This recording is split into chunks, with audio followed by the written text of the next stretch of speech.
레위기 6장 24절에서 7장 10절입니다. 키워드는 제사장의 속죄제와 속건제, 용서받은 자의 삶, 거룩한 백성의 삶입니다. 여호와께서 모세에게 말씀하여 이르시되 아론과 그의 아들들에게 말하여 이르라.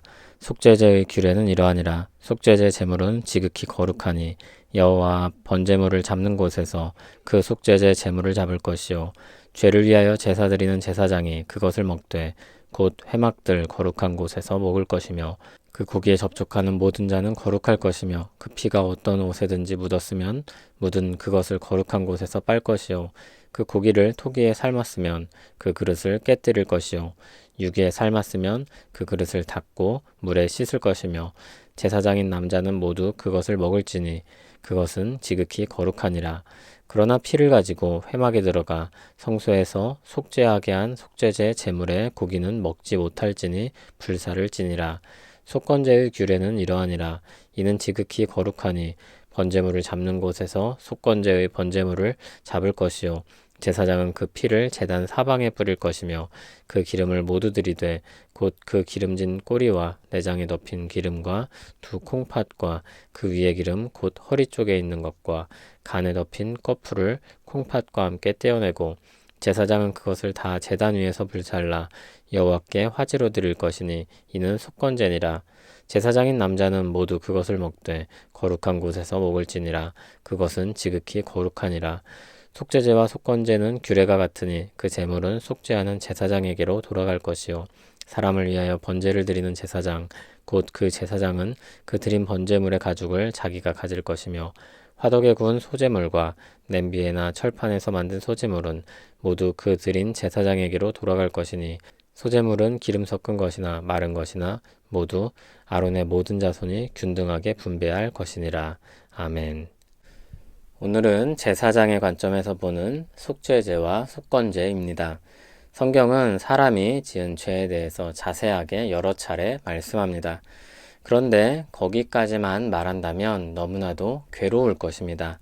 성경은 죄로부터 회복되는 길도 제시합니다. 용서받은 살아가는 삶에 대해서도 제시하고 있습니다. 먼저 속죄제에 대한 부분을 보겠습니다.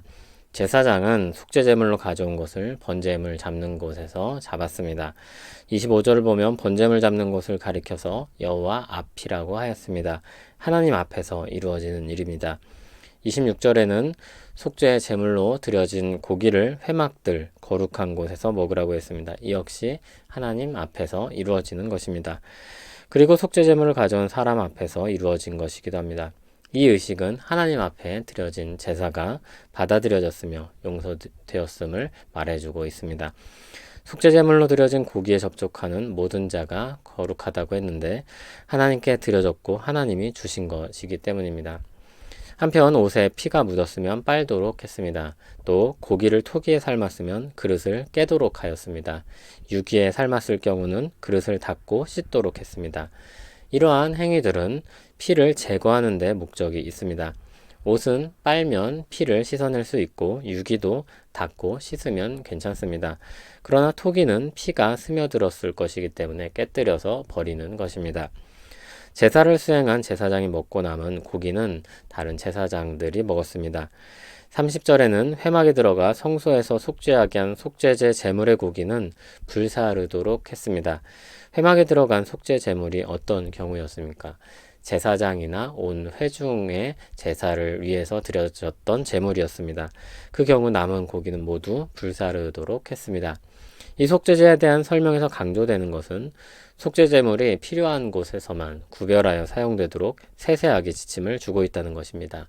거룩한 속죄 제물과 피는 속죄를 위하여서 사용되고 남은 것은 모두 태우거나 씻어서 제거해야 했습니다.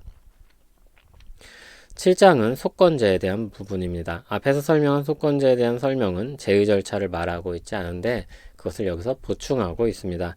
속건제를 위해 가져온 제물을 잡고 그 피를 제단 사방에 뿌립니다. 기름은 모두 태워서 화제로 드립니다. 제사장인 남자들은 남은 고기를 거룩한 곳에서 먹었습니다. 이 절차나 내용은 속죄제와 유사한데 속건제 역시 죄를 용서하기 위한 속죄제의 한 종류이기 때문입니다. 속건제의 차이는 배상을 하는 지침이 있다는 것입니다. 제물과 가죽은 속죄제사를 수행한 제사장에게 돌아갔습니다.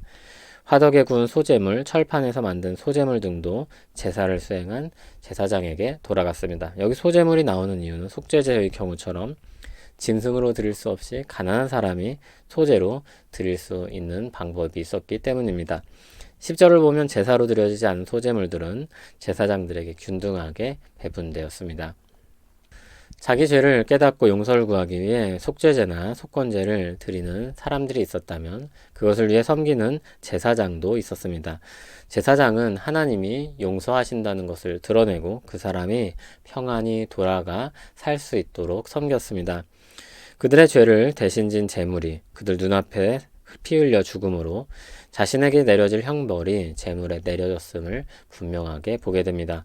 우리 주 예수 그리스도께서는 우리를 위한 희생제물로 오셔서 십자가에서 많은 사람들 앞에서 형벌을 받는 분으로 죽으셨습니다. 그분께는 형벌을 받을 죄가 없지만 유죄 판결을 받고 죽으셨습니다. 우리 대신 공개적으로 죽으신 죽음이었습니다. 우리는 대제사장이신 예수님으로부터 우리의 죄가 분명히 사함받았음을 알게 됩니다. 그리고 그 안에서 평안을 누리게 됩니다. 그러면 그렇게 믿음의 여정을 시작한 사람은 어떻게 살게 될까요? 제대로 자신의 죄를 통회하며 회개한 사람이라면, 정말 믿음으로 나온 사람이라면 속건제를 드리는 사람처럼 자신이 입힌 피해에 대해 배상하려고 할 것입니다. 용서받았음에 감사하며 잘못을 바로잡기를 원할 것입니다. 신약 성경에서 그렇게 살았던 대표적인 인물이 바로 삭개오입니다. 그는 예수님을 믿고 돌아오면서 자신이 지은 잘못에 대한 배상을 하려고 하였습니다.